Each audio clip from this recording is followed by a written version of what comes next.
Welcome to the Igniting Change podcast, brought to you by 3StatIQ. This summer, we're releasing a special series of Igniting Change by revisiting some of our most unforgettable episodes.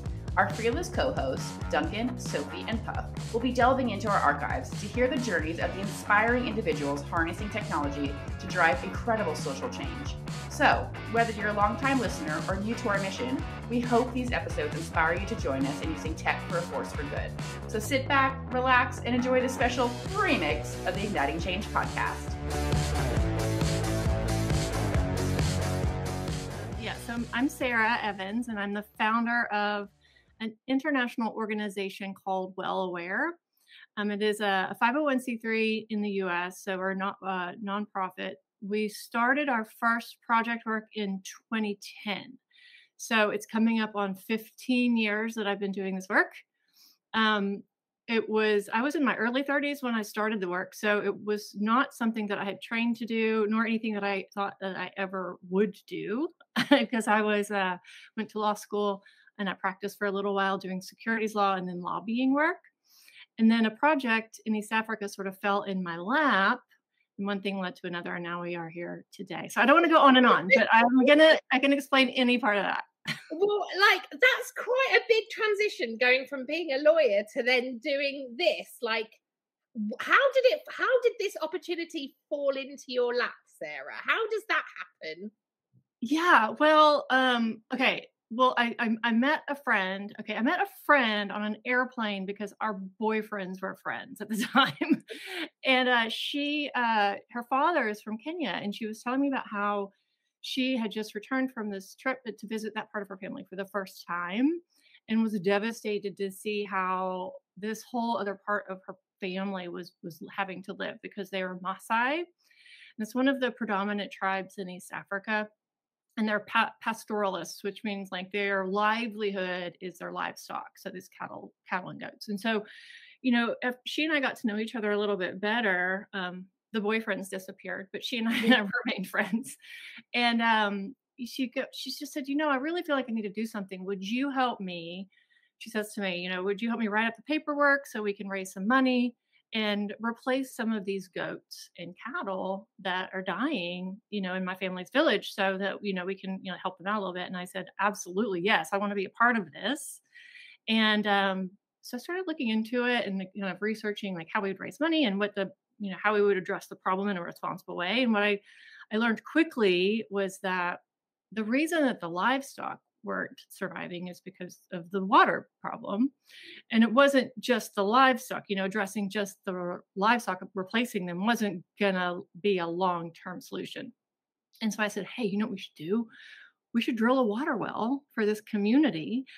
And then that's going to support the livestock long-term. And also, look, we can get all these disease rates down. We can keep kids in school longer. I was learning about the incredible impact of not having water has on a community, as well as how things can change. And once you put water somewhere like that, and I think it was the experience of learning all of this, because I fancied myself a really intelligent, worldly person, right? And I was so humbled to understand all these different nuances and facets of this singular problem. And it just got me really, really excited, because I thought, and if I'm being honest, Puff, while I was doing pretty well professionally, my heart and my soul were not, and I kept thinking that I should feel great with a good income and all these other things around me, but I just didn't. And once I landed on this project and I started sinking my teeth into how we could really address this very critical problem, and I thought I came up with a solution, it just lit me up like I was who I was supposed to be for the first time. So tell me, did you install that well? Did you go there? Did you see, talk to me about that initial community? Yeah. So this is kind of it's a fun story. Gosh, we were just so scrappy in the beginning. And once I convinced my friend and our little group of friends that we were going to do this, we were going to raise money to drill a well on the other side of the world. For some reason, everyone was like, yeah, let's do it. Right. Nobody said, That's right. I can be very convincing, I think. But we didn't know how to fundraise, but I was looking at this like very early concept at the time, peer-to-peer fundraising. And so because we live in Austin, Texas, and Austin is known for being quirky, and because I've never been a fan of showering too often, somebody in the group, and I'm sure we're sitting on my floor, like, probably having a beverage or two, trying to figure out how we're going to raise the money for this well. And somebody said, you know what? We should all just go on shower strike because Sarah doesn't shower anyway. We all had a belly laugh. And then we were kind of like, wait, no, that could work here. And so then I just sat around and like coded buttons in PayPal, like we used to do back in the day, and set up this sort of like, website. And we started telling all of our friends we weren't going to shower again until we raised $25,000. And in 1 week, we had raised $25,000. Oh my gosh. What? Yes. Yeah, I know. So we thought, okay, well, we're on to something for fundraising, but we had raised enough for that first well. A couple months later, we hopped on a plane and we flew to Kenya and we drilled. Now, I was doing a lot of research on the back end and lining things up, behind the scenes as well. And when we got there, so I'd been to other places in Africa, but I'd never been to Kenya. So we got there and somebody picked us up from the airport and we stayed in this really awful place overnight. Next day we were on the drill site and they were drilling, and it was an amazing experience being on the drill site with all of those people, especially the women and the children were just phenomenal. And it takes a couple days, when you're drilling a deep borehole.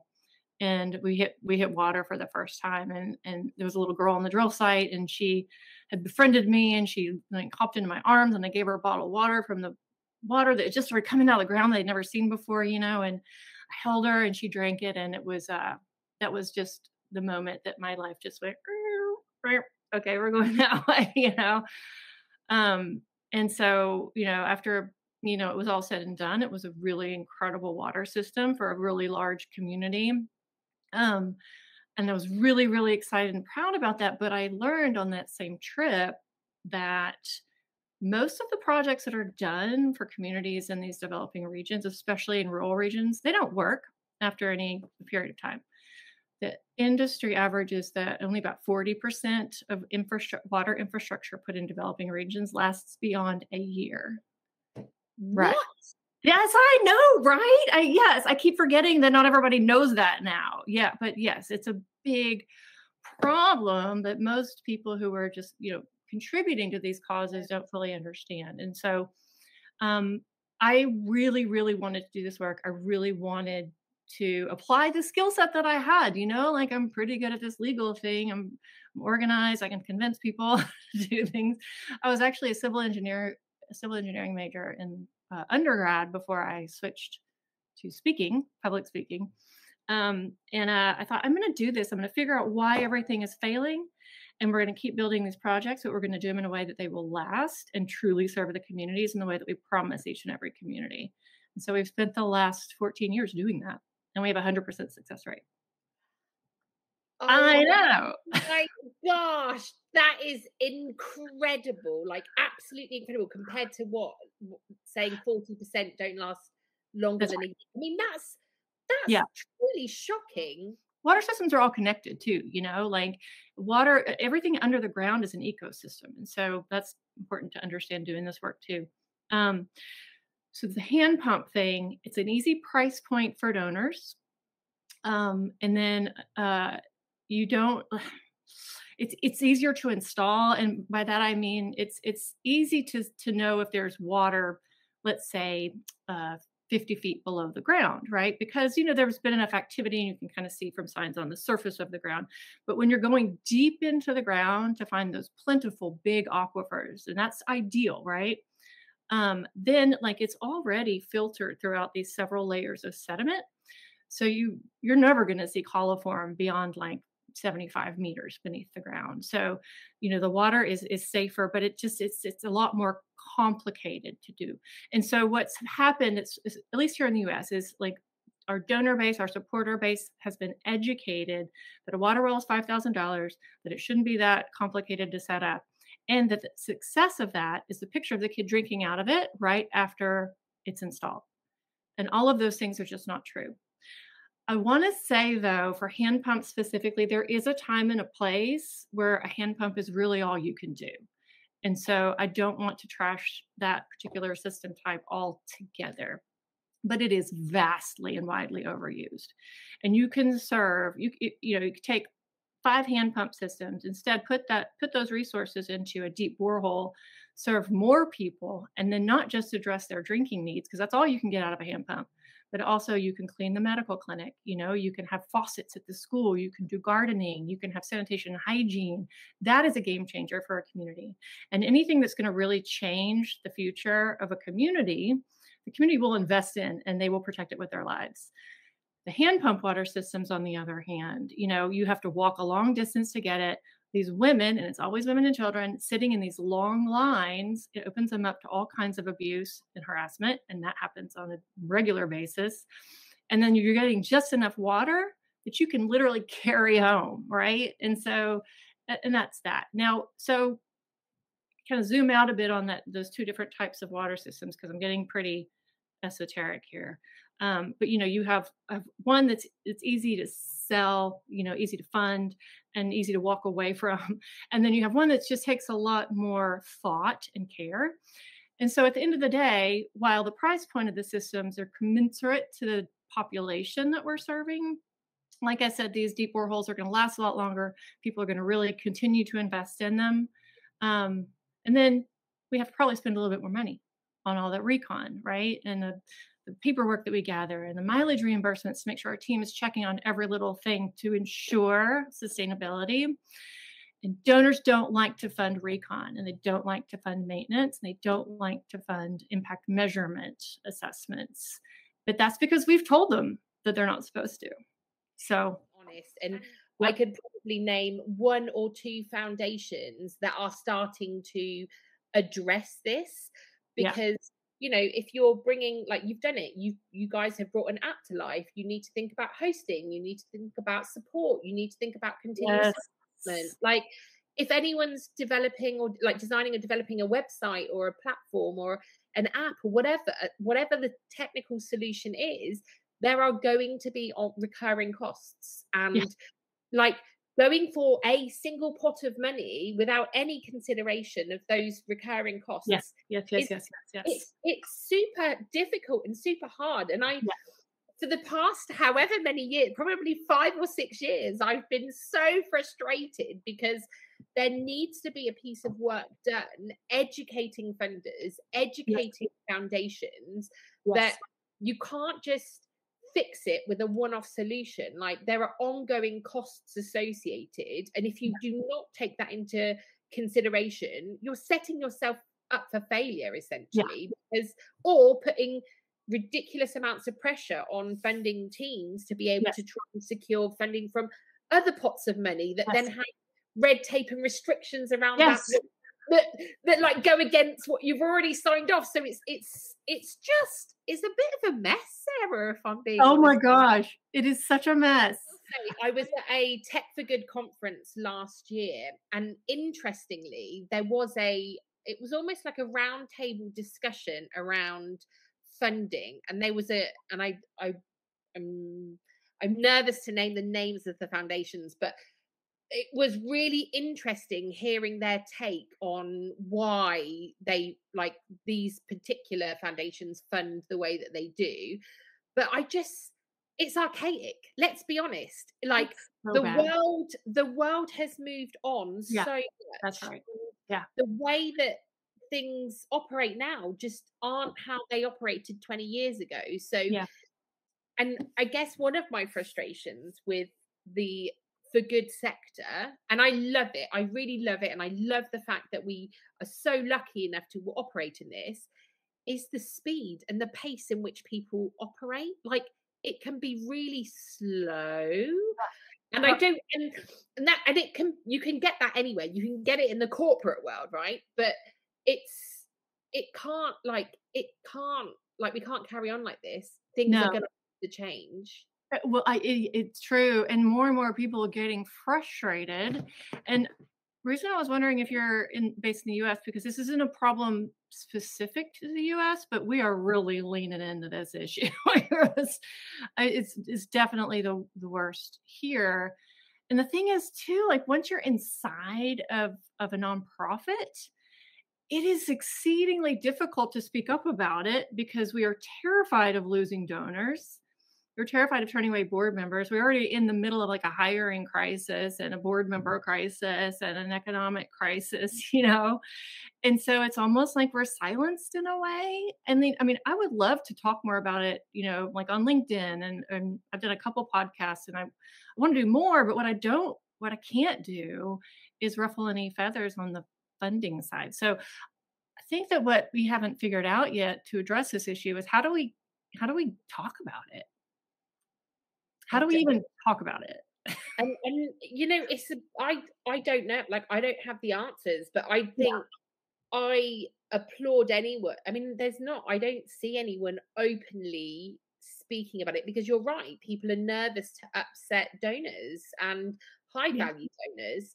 But equally, I think there is this almost like a new generation of donors coming into the mix now that they understand that, like, that there are recurring costs. They're more they're more clued up with just how things are operating now, and perhaps they appreciate change and they appreciate honesty. I'm not saying like more traditional donors don't, but it's that thing of, you know what, there's a problem here and we need to address it, and we need to be able to speak openly about it.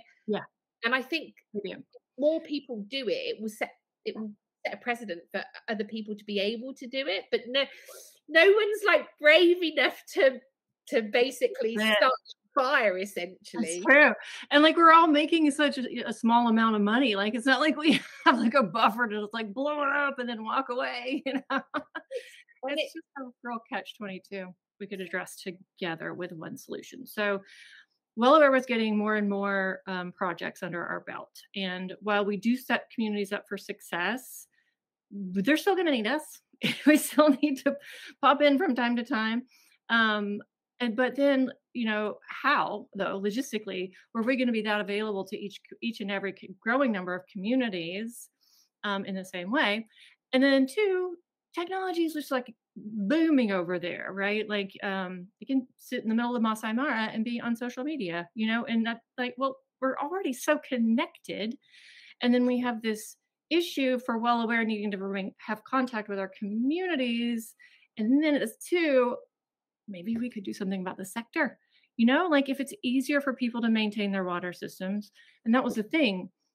The follow-up is critical. You can't just put a big piece of infrastructure in the middle of nowhere and expect it to just run forever. That's just crazy. And so if we gave other NGOs, if we gave other nonprofits a tool to make all this easier and keep all the data in one place, then maybe we could play a role in shifting the sector and how we do our work. So I thought, and because I have went to law school and have a law degree, I still keep up with my education sometimes. So I'm sitting at a patent seminar, I don't know, several years ago. And I talked to the guy after. He said, you should go ahead and patent this idea. Because I thought about it like an app, right? And our expertise, our checklists and decision tree diagnostics and everything in a tool. And then we just put it in the hands of the people actually using the system, because that makes sense. And so it's been quite a labor of love. And when we started to really get almost to the finish line, COVID hit and everything sort of changed, and not just our timeline and our ability to progress, but also social impact investor sentiment really changed. So we've slowed down a bit, but I think we finally will have what we call our administrative portal. So the app itself is a tool in the hands of the community members. And I should say too, that cell phones are ubiquitous in these places. More people have a cell phone than have access to a toilet on the continent of Africa. So they're everywhere. So the app is the tool that the community members use, and they can do regular maintenance, they can run diagnostics, and in our year now of experience, almost half of the issues can be solved just on the phone itself. We don't have to send people out there. And then we have a running dialogue on record with every community and a history of everything that's happened on every system. Huge. The sector needs this tool, right? So what the key part of the tool for NGOs is sort of where all this data kind of collects and visualizes itself. That's the piece we're finishing this year, so we can finally start to offer it to other nonprofits. But we've been using it. It will be licensed to NGOs, and we can be flexible. It doesn't matter. We just need to cover our costs, our ongoing costs to keep the software afloat. Like I've learned so much about how to build and maintain software. It's wild. I mean, you can't just build it and set it free. It's so true. And Sarah, are there any particular lessons that you've learned? Like, obviously, we've talked about one in terms of, look, you can't just put something out in the wild. There are going to be recurring costs and recurring things that you're going to need to do. But any other insights or learnings that you can share with our listeners today? Oh, but so many. I don't know where to start. Okay, 2 or 3. Okay. I guess, we've been focused a lot on the work of nonprofits. So, people listening, if they're interested in being a part of an NGO or nonprofit work or even like a social impact company, because I'm asked this question a lot, and I love the opportunity to get to talk to young people. Trust me. But I let everybody know that it's just learn a lot. Just learn as much as you can before you really invest a lot. And I did not do it the right way. When I decided to drop my life and pivot, I mean, I can't say that I regret anything, but I sold my home and I sold my car. Like, that's not sustainable, like that's, I'm lucky that I'm still here doing this after all of that. So can't give away too much of ourselves, getting this stuff started, especially if you're alone, or largely alone, because if you gotta be able to last for a while and keep up the energy. Other lessons learned, I've just learned so much. I've learned how to be a better parent through my work, and I've learned how to be better at my job through my kid. As long as I'm listening. Yep, there you go. That's do you know what? That's really interesting, and I don't think we've had anyone talk about that. But I agree with that. Like, it helps me. Like, it helps me listen and understand things. And I think it ties back to, ultimately, when you're building or when you're designing and building a solution, you have to be able to listen and understand the needs and the requirements for who you're building and designing the solution for. And I do think it makes you step back as a human and think about the people in your circles, family, friends, even work colleagues. I do think it can make you a better human being. Sarah, it sounds like you're doing some amazing work, and obviously you're continuously improving, because it sounds like obviously you've got this next phase going through for the NGOs. I do have a question. The NGOs that are in your pipeline that you've had conversations with, are they a part of the design and development process for the next phase? Like, are you involving them in conversations of what might be helpful to them to take that into consideration? Yes, and we already did. So because when we started getting people in our pipeline, our timeline, we thought we could still make it work, and so but it allowed us to really hear like the pain points of all these other different types of organizations. And at the end of the day, what we decided to do was just make it easily modifiable so that we can kind of customize it to each organization's, operations and water system types, because there's no standardization in our sector. And so we need to make it work across the board in multiple languages too. So all the challenges thrown in there, all the challenges. Yeah. So, and when we first start, and we've already identified our early beta partners, and when we start there, we'll be continuing to take feedback and modify and make it. We just want to make it as usable as possible, right? So that we can get more people on board using the app, so we can have more people taking care of this infrastructure.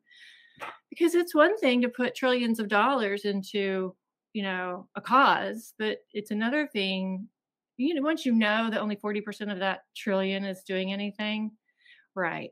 So what It's if we don't need more funding? What if we just need to make better use of what we have already? You But see? like that stuff, honestly, it blows my mind, Sarah. Like I didn't realize it was as high as 40%. Like naturally, I would be like, oh, maybe 2 to 5%, maybe, but 40% is Yeah. quite shocking. It's unacceptable, right? And When you were talking about the fact that when you get to educate donors, it makes your day. Like that, yeah, I can see why, because yeah, that's what's going to achieve long-term change, not yeah.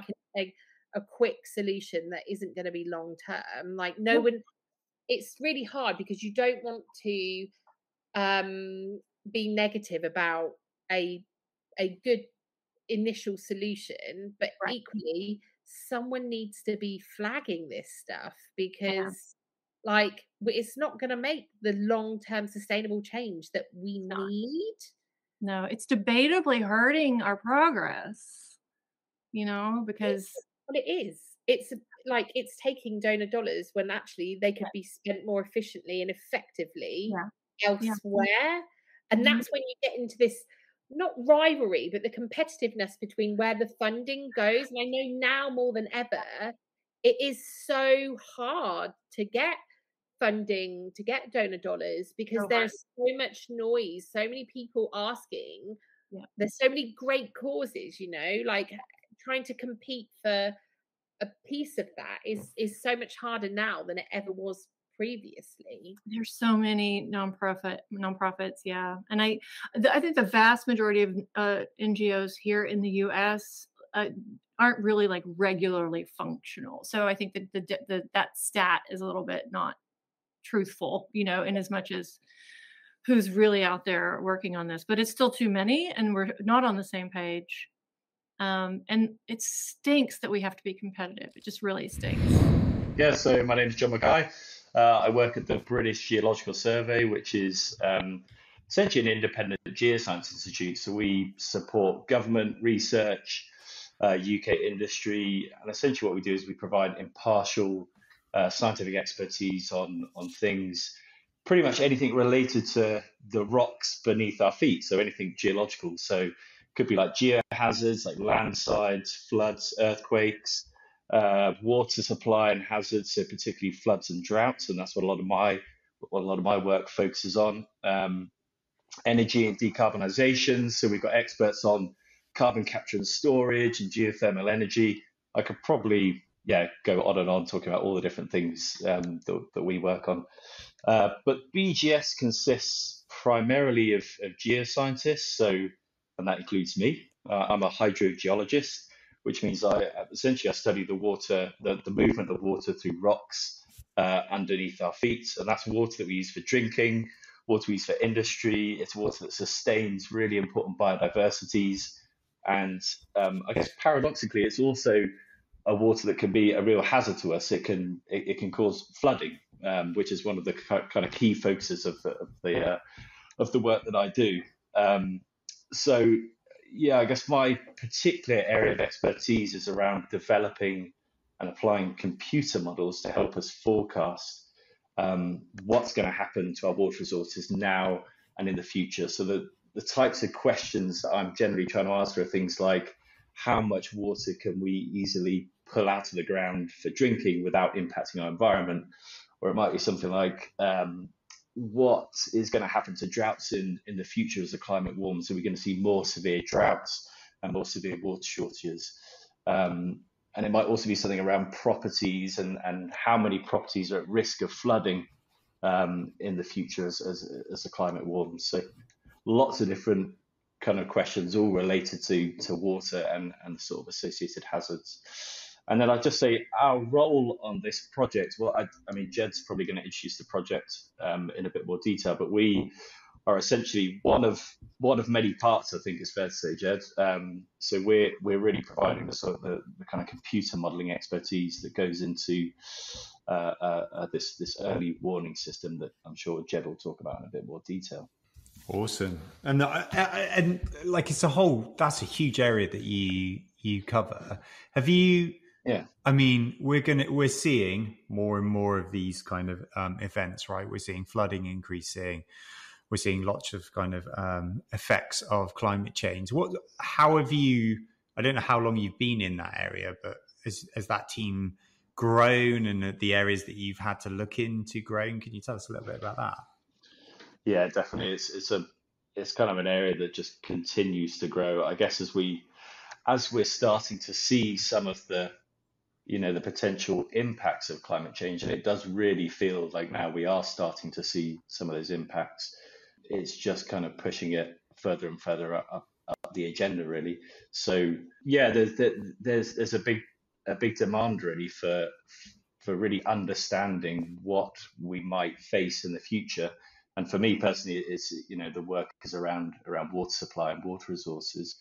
But certainly from government and from industry, there's a real interest and sort of prioritization towards looking at climate change now. So it's definitely it's kind of an area that's I think only going to expand as we go into this sort of increasingly warm climate. Yeah. Yes. Yeah. Yeah. Thanks, Duncan. Yeah. Hi, Jed Ramsey. So I lead Project Groundwater and I work for Buckinghamshire Council.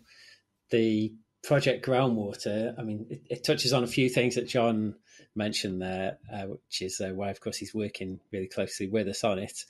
But essentially, Project Groundwater is looking at groundwater flooding. So you can kind of split flooding into its different sources. So flooding from, say, rivers, from the sea, flooding from surface water, which is like when drains get overwhelmed, and then you've got flooding from groundwater, which is when the water that's held in rock, essentially underground, when that rises, the water table rises and then comes to the surface and can cause flooding that way.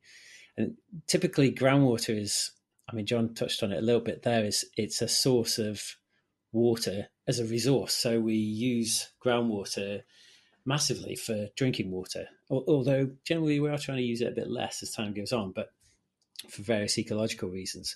But this is the kind of flip side to that resource. So where you've got certain types of rock, principally chalk or limestone in England, they have the ability to hold a lot of water.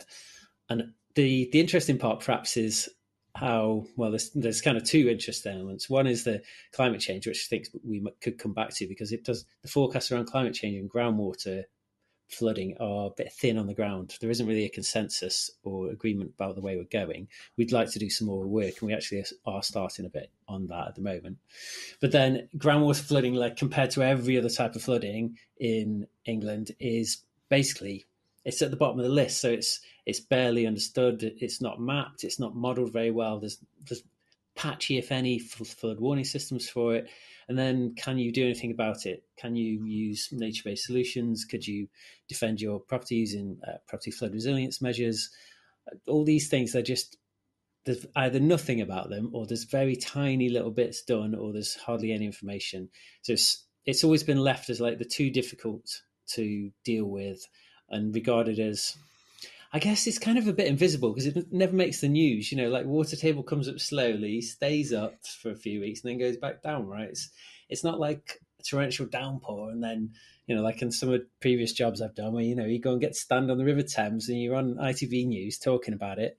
It doesn't have that appeal. So it's not really in the public consciousness in the same way. But I do feel that's changing, and that's what Project Groundwater is really totally about. It's about trying to use innovative ways to deal with all these issues and then get that rolled out wider across the country. So and get things changed at a national level as well, so that we deal with it better as a country. Yeah, super interesting. And talk to us a bit more around Project Groundwater and how you're going about this project and what you're trying to achieve. Yeah, I mean, it's fundamentally a partnership project, and it's funded primarily by DEFRA and well funded. And it's part of an overall programme of around 200 million of innovation and projects in coastal and flooding field. And I've been working in flooding for 25 years. I'm going to say over 20 years. And I've never seen a programme of projects like this. I've never worked on a project with this much freedom to try new ideas and risk failing. This generally in flood risk management, we're risk averse, as you might imagine, right? You can't be making mistakes and trying things that don't work when you're talking about flooding. But here we do have a chance to try new ideas. So to drill perhaps a bit a level down onto the work we're doing with yourselves and with John and with Jacobs, the other technical partner. There's the three partners working on this. So we're looking at flood warning here in this element. And at the moment, if you live next to a river, there's a really good system in place run primarily by the Environment Agency, really good monitoring of river levels, rainfall. They've got models that run, they've got forecasters that work in centres, they've got people who then manually issue all these flood warnings all over the country. And if you live in one of these flood risk areas, it's a good service. It's all free, it's all there, and it's reliable, and it's proven technology that's been in place for quite many years now. That doesn't exist for groundwater flooding. There's some alerts in some places. There's some bits of the Environment Agency do it. There's a guy down in Wessex who does a really good service, but it's basically him doing it manually, right? Because he's passionate about it. But what we are going to develop, we're quite far way along now, aren't we? Is something that's, I hesitate to use the word AI because I don't think actually the bit that they've labelled AI is actually AI, but it's reasonably clever software that will automate the process. I mean, that's the idea, to take out the manualness of it. So to have automated monitoring of groundwater levels to a frequency that gives us enough data so we know when it's coming up. At the moment, that's patchy. There's bits that are, but we want to improve that. And then to have the models that run without a huge amount of human intervention, and then to be able to make a decision to issue the warning without the need for a huge amount of human intervention, which is what happens under the current system that the EA have. It's fairly manual comparatively to what we want to do here, what we are doing. John's bit is quite interesting because he's on the. Well, I'll let John explain it actually, but he'd probably say it better than me because he's got better hands-on knowledge of it. Well, I think it's probably worth mentioning as well, Jed, that the really nice thing about this particular project. Let me take a step back. So we do have a sort of semi-automated, it is effectively an automated groundwater forecasting service that we currently provide. That's BGS. Which is a national service, and that feeds into the Flood Forecasting Centre, which is kind of a body that brings together forecasts of flooding of all different types, and it issues these sort of guidance documents to emergency responders called flood guidance statements.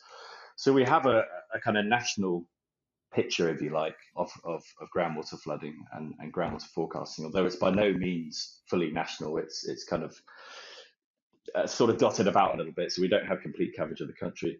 But the really nice thing about this project is, I think, the link between the forecast and the actual impacts that it's having on people's lives. And we certainly don't have that at the moment in our current sort of capability. We can take a step back and say, that area looks like it's a bit more susceptible to flooding, or that area looks a bit less susceptible to flooding. But we can't provide very much at the moment that's really useful to the average Joe on the ground living in those flood risk areas. And I think that's where this project, for me, is really, really strong. It's that link between the science, the science that, we do a lot of the science at BGS, but it's the link between the science and all the clever kind of forecasting techie stuff and the people that are actually impacted by this. And I think that's what I see as a kind of key strength of this work. One of the things that you mentioned that I'm interested in understanding a bit more is when you talked about the funding and the funding to allow you to experiment a bit more. What's changed that has allowed that? Because that is fairly unusual.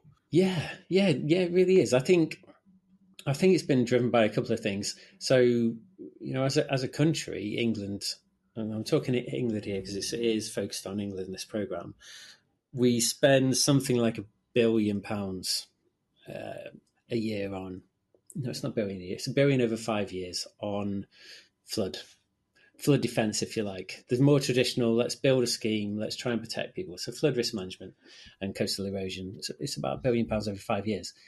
And that has there's when you work in that industry and when you work on these schemes, you're very limited with what you can do with that. The system is set up to really to protect property, and there's an overriding target of reducing the number of properties and businesses and so on and homes, taking them out of the floodplain or reducing their flood risk. Now that's a really important thing to do, and everyone would agree with that. But it really limits you as well as to what you can do. So just to give you an example, something else we're doing on my project, there's been some really interesting research over the last few years around mental health and the impacts flooding has on mental health. So if you got flooded in the 2 years that follow that time period, you'd be 7 times more likely to experience anxiety, 5 times more likely to suffer from depression, and you'd have a 25% chance of developing PTSD. I mean, this is serious impact on people. But the way the funding system is set up, myself, who works for a flood authority, if we wanted to apply for funding to do something specifically to help with that, so how can we reduce that? Is there something we can do with the NHS, with public health, to try and help following a flood or before a flood to reduce the mental health impacts? You absolutely cannot get funding for that under the current system, because we're not going to be taking anyone's home or building out of the floodplain. So, and that's just one example really of how that it's narrowly funneled the funding at the moment. So this is recognised, and the innovation program there's 25 projects like mine across the country looking at different issues and different all over the place, and trying to say, how about we do something differently here? How about we, generally community-led as well, that's an overriding principle is, right, how about we work with community, see what comes out of us all sitting around together and talking about the problems and coming up with something different that isn't just building flood defences, it isn't just, putting in barriers on the Thames and so on, all the traditional stuff. It's not saying don't do that, we need to do that as well, but let's try and do something different here. So that's the basis of the funding, and it is a little bit remarkable. And it's really exciting to work with, and you can see what we're doing here on this little flood warning bit. Being able to go off the .gov website, for example, and we're building our own portal with you guys, which is better than we could anything put on .gov, because you're quite limited. You've got a really strict thing you've got to follow there. Again, for good reasons, but it does stifle new ideas, doesn't it, when you've got a very, very tight policy and process on how things have to be done. So it's a great government programme, and if you're part of it like we are, it's a fantastic thing to work on. There is a sort of broad picture of what's going to happen to the climate, and we're more and more likely to see wetter winters, and for groundwater flooding in particular, that's a massive issue, because it's that winter rainfall that really drives a lot of the groundwater flood events that we see. So if we're seeing more rainfall in the winter, the chances are we're going to see these groundwater floods happen more frequently and potentially more widespread as well in the future. So it's really important we get this kind of these kind of projects in place now to set up these sort of response actions, if you like, ways we can actually deal with it, mitigating actions that communities can really engage with, so that let's cut to the chase, so that they're prepared for what they might potentially face more frequently in the future. Yeah, interesting. And just going on from that, so how do you see the project? So at the moment, it's going to go into certain communities. How do you see what's the process of you testing the the results of it, the impact of it, and only, I guess, if it's a workable and it improves, how do you see that progressing from that point? Well, it's a good question, Doug. And I think we are working with 9 communities. That's what the starting point is across the Chilterns. And there are a range of communities in terms of their size, their location, the type of flooding they experience, and also in terms of how engaged they are. So, to give you some extremes, we've got somewhere like the Pang Valley, where they've got a very, very active, very well organised flood group. They've even done their own schemes on the ground, and they're fully engaged with us and across a wider range of issues. And then you've got at the other end of the scale, and it's quite rural. And then at the other end of the scale, we're looking at Luton, where, as far as we can see, there isn't a flood action group at all. The awareness of groundwater flooding as an issue there is right down the bottom. And even getting an inroads into start talking to people there has been quite difficult for us. So there's obviously the learning we'll hopefully get out of these two scenarios is, how do you do this going forward? Because if we want to roll this flood warning service out, and assuming it's successful, and I'm very confident it will be, we've got leading people like the BGS and Jacobs and yourselves working on this as a project. The risk of it not being good and not being wanted, I think, is very, very low. And you can see that already from the initial kind of work we've done with communities. That it is what they want. People do want this service. But then it's, how do you roll this out wider? Yeah. How do we get other areas to take it up? And, where does the funding come from that in long term, and who owns the system? These are the big questions that remain, which we are looking at. I mean, ideally, you'd want to see this done as a national service at national level alongside the other flood warning services. But the complication with that at the moment is that groundwater flooding has been kind of hived off and put as a responsibility of local authorities.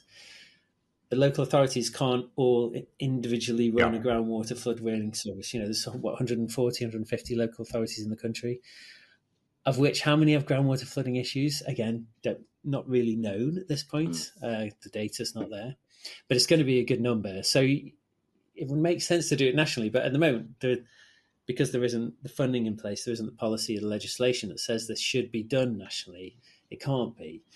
So there's a kind of long-term aim for me and for my project to try and get that changed ultimately, so that there is a policy decision or whatever it takes to have this kind of service done with something like what we're doing here. And I think we are kind of doing the cutting edge here in terms of flood warning. I don't think there'll be much better systems out there than what we develop here. That, it's focused on groundwater, but it could be other sources of flooding in the future. We want to really set a precedent of this is how well you can do this if you work with people and deliver what they want and what they need. Yeah, complicated answer to that one, and I think it's a big question we have on overhanging the project. And when the funding finishes in 3 years' time, what happens then, right? I guess one other interesting bit on the project is use of drones. Again, fairly high profile. So what we are doing, I might tell you a little anecdote actually of how it started. So a good friend of mine that I go cycling with, we had a finished bike ride and went for a pint, and we were chatting a bit about work. I was telling him, I've got this new project looking at groundwater. And he was like, groundwater, eh? Well, actually, I'm researching some drones that I think can measure groundwater. And my friend's a captain in the army. He happened to be in the R&D department at the time. And he's like, but we have a chat about this actually at work. I was like, okay. And then, sort of 2-3 years on, now we are working with the same supplier that basically developed these. What the army wanted is an all singing, all dancing drone that will essentially gather every bit of information possible that you would need if you turned up somewhere and you wanted to build a bridge over a river to basically carry tanks, right? So to get somewhere, you can say, there's a river up ahead, send the drone off, it'll survey it, and it will gather everything like, what the river's doing, what the vegetation's like, how much loading the banks will take. I forget the other things on there. There's like about 6-7 crazy sensors on it. But the one that caught a friend of mine's eye and ear was the ground penetrating radar, which measures where the water table is essentially. And we're like, maybe we could use that to gather groundwater data. So, at the moment you've got boreholes in some bits of the country, like across the Chilterns, there's loads of boreholes, but they've all been put in to measure it in terms of resources. So basically when it's getting too low, so when the water table is too low and you say, we need to stop removing water from that, turn the pumps off, etc. It's not about flooding, it's the opposite use. And they're not always where you want them. So, and they're only points, right? So you don't get the surface data in between because it's not straight across. The water table is complicated by what the geology is like underground, which is not straightforward and it's not uniform. So we're like, okay, so we've had this drone out. We've done a few test runs, got some data back. And we're going to try and refine it, see if this is a viable idea. I mean, if it is, it will give us kind of data on a scale that we've just never seen before. but there's also a lot of difficulty around it. It's not a straightforward thing. So the stuff that comes back from the sensor is not always entirely clear what is the water table and what isn't, right? So a lot of the work is going to be on how you interpret the data that comes back, and can you improve the quality of the data? Things like how kind of flight patterns you need, what kind of heights do you need to be, and all this sort of stuff. And also, is it better in certain types of geology than others? Do the soils affect it? It gets quite complicated when you start looking at it all. What kind of areas can you cover with drones? Have you looked at that yet? So that's the slight issue. So with the size of drone at the moment that we've got, which is basically we're still using the Army's drone, which is like it's the width of a car, and wow. But it's also crazy. Like it's you could fly it the other side of the world from your laptop. It's one of those. It's a bit unnerving, if you're honest. But like the licensing restrictions to use it in England are quite tight. So you can't really fly it over people because of the size. Although it does have things like a parachute. If the drone fails, it won't fall. It's got various safety things, and you've got to be able to keep it in visual sight. So although you don't actually fly it, you program it. You say, right, I want it to fly over this field here, and it will go up and go, get all data, come back down. It's a bit mad. And also they are kind of, when the drones are this size, they are a little bit intimidating. They've got like 4 big, I don't know the words, propellers. The noise.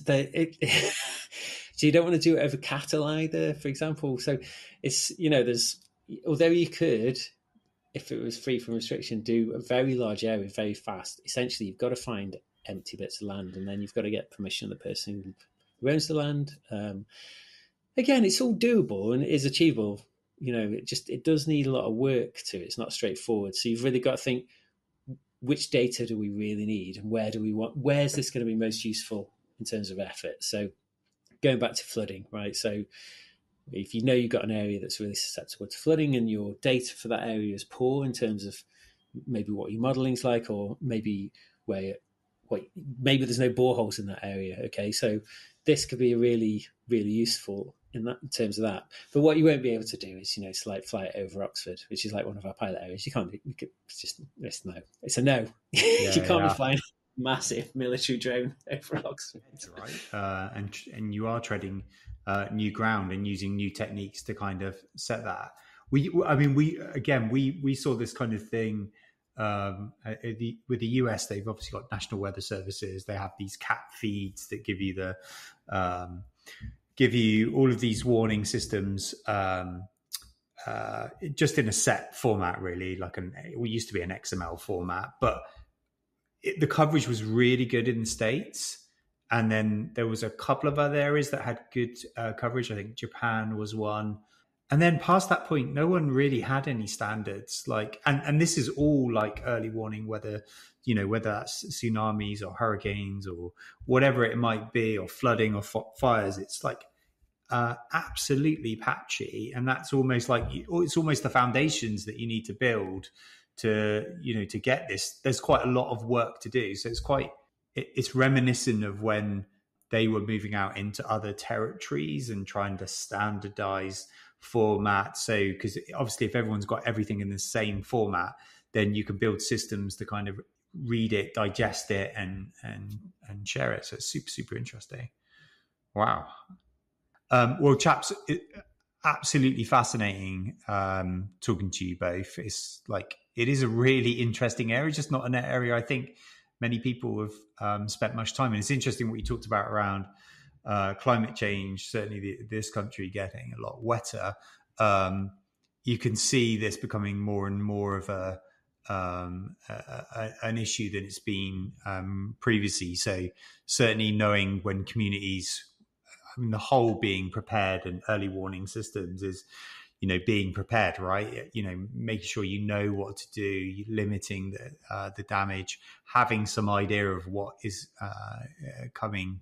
Is coming, helps build more resilient teams, right? More resilient communities and organizations. So I think it's really fascinating. It's definitely a project that we are really enjoying working on. And I think the localized element apart from the drones, which are super sexy, the localized element is like, I think the bit we're really like super interested in. I think a lot of other of these kind of early warning systems, I think, could learn a huge amount from.